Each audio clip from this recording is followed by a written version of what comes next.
who started sixth here a year ago, Larry Davis.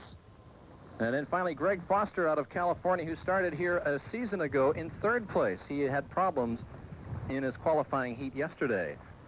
We're just seconds away from the start. The flag is up and we're underway, and Alan Stoker stalls at the dock, and the boats head off into the first turn pin. It looks like it's Charlie Anderson battling side by side with Rusty Campbell. Well, Charlie's running a new boat here in St. Louis. He switched after Augusta, went to the Mirage Hull. I think he feels a little bit more comfortable with it. It's very obvious because he qualified second. Well, we watch the boats as they come through the first turn, heading down that back straightaway. And there you can see Charlie Anderson on the left. Watch him as he starts to really air out that boat, Mike. That's unbelievable. Oh, he's flying it high. That boat is really loose. He's on the ragged edge. He could, just one puff of wind and he could go on his back. Drivers side by side as Campbell comes through turn number 3 the first time, and Charlie Anderson skids wide. It looks like he went over the wake of Rusty Campbell's boat. I don't think he got caught up in Rusty's wake. He was just totally aired out coming down that backstretch. And with the engine trimmed out so high, came to set the boat for the turn, and it looked like the gear case broke loose from the water, causing the nose to drop in, and it upset the boat going through the turn. A lot of drivers having problems coming through after the first lap, and 15 boats in the starting field. Well, the Mod VPs, you'll notice, are quite a bit different than the Champs. They're fiberglass hull versus the wood boats in the Champs. The concept of this class several years ago when it was started was to take a production-type boat and go racing with it. And as you can see today, the Merc 200 is the engine of preference. Rusty Campbell is still out in the lead. He has won 3 of the first 4 races in this series this year. He has never won at St. Louis, and this would be a big thing for him if he could. And there's that turn 3. You know, we talked about that earlier, and you can see the way the boats are coming through there. That's very demanding. You got to be on your toes 100% of the time.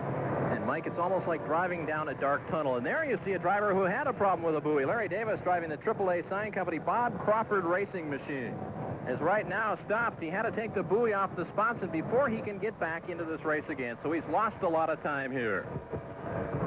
And we've reached lap number 9 with Rusty Campbell, your leader. In second place, Charlie Anderson. Third place now is Alan Stoker, who had started back in last place after he had stalled on the dock. He is moving up. Richie Junker, who started 5th, is down to 4th. Chip Watkins now in 5th in the California Gold Machine. Mike, there you take a look at Alan Stoker, one of 2 boats in the race today with a safety cell. Yeah, Alan came out with that capsule last year. I believe Havasu was the first time he ran it. And since then, he's put the capsule in Chip's boat, and they're the only 2 Mod VPs that are running the safety cell. They were both built by Alan Stoker. Last year they finished 1-2 in this race. At the moment, they're 3-4 here this afternoon. That was a big win for Fred Bowden last year. He ended up being the world champion. And Chip Watkins now is running his boat this year, and he's doing pretty well with it. It was a tremendous victory last year for Fred Bowden. He started 19th on the dock before he came up with that big victory. And today, there are 10 of 15 drivers in the lineup that were in that race a year ago. There's one of them, Canadian Ted Greigick, running an STV. He's currently in 7th place.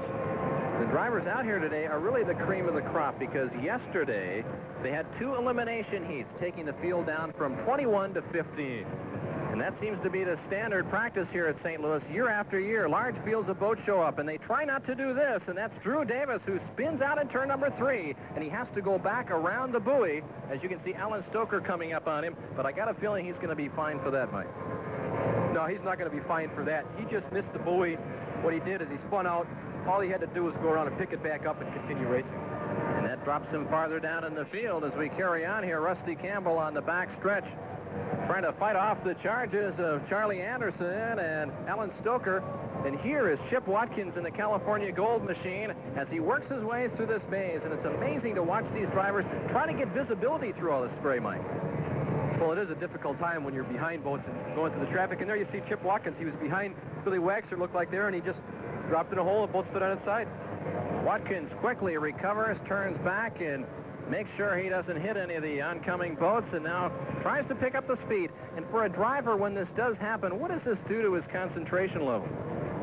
Well, it's going to interrupt it, but you can't let it bother you. You got to get back in the race, get in that groove, get back out there because you've got a long way to go before the end of the race. Our leader, Rusty Campbell, swings it wide. He's got a 16-second lead on second place, and oh, how dearly he would love to win here at St. Louis. And there's a problem with Chip Watkins. He barrel rolls in turn number 3, and there again, Michael, turn number 3 is the problem turn on this race course, it seems like. Well, like we said before, turn 3 has always been at St. Louis the problem turn. And according to the UIM rules, this race is over. Rusty Campbell has come up with a victory. Well, the final decision is up to the referee, but officially a race can be called after half the laps have been completed. And a wet ending there for Chip Watkins as he hangs onto his boat, but a very happy day for Rusty Campbell. He comes back with the victory. He has won now 4 of the 5 races this year. He is the world champion. Oh, I'm really happy for Rusty. Last year he had to fill in for Chris Bush, 3-time world champion. He did a good job, a little inconsistent. He finished second overall, though. This year, you can tell his driving style has improved. I like the way he's running that boat. Hats off to Rourke Summerford. He spent over 100 hours working just on the bottom end of that boat. Maybe last year a little weak in the rough water, but this year it was the strongest boat on the tour in rough water. And what a happy day for Castleberry Foods in their first big year of sponsorship here on the IOGP Tour, and they come up with a world champion. And I know Mr. McDavid at Castleberry's will be really happy. Last year it was Rusty Campbell finishing second in 4 of the 5 races that he completed. And they gave him the tag around the pits, always a bridesmaid, never a bride. And we caught up with him down on the dock. Well, here he is, your newly crowned world champion for 1987 in the Mod VPs, Rusty Campbell out of Augusta, Georgia. Rusty, it's been a long time at Bruin. You can now put away that second-place bridesmaid thing, and you're now the champion. Congratulations, you're number 1. Thank you very much. And one final word, I want to thank Castleberry's STV for sticking with me all summer, and Mercury Outboards for helping us and giving advice along the way.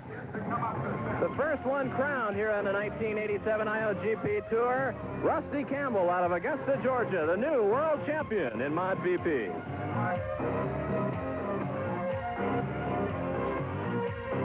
The ESPN.